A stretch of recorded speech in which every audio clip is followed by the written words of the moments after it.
What's happening in your view that gives you some optimism?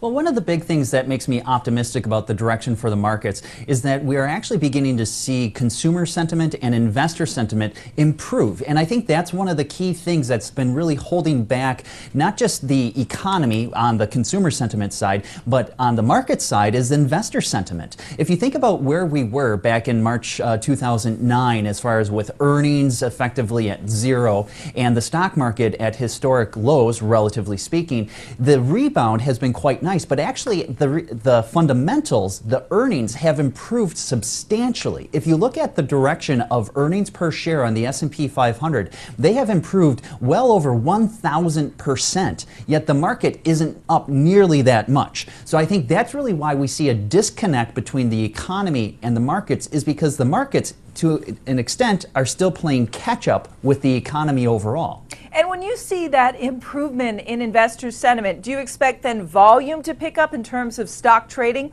or more money being moved from cash into stocks?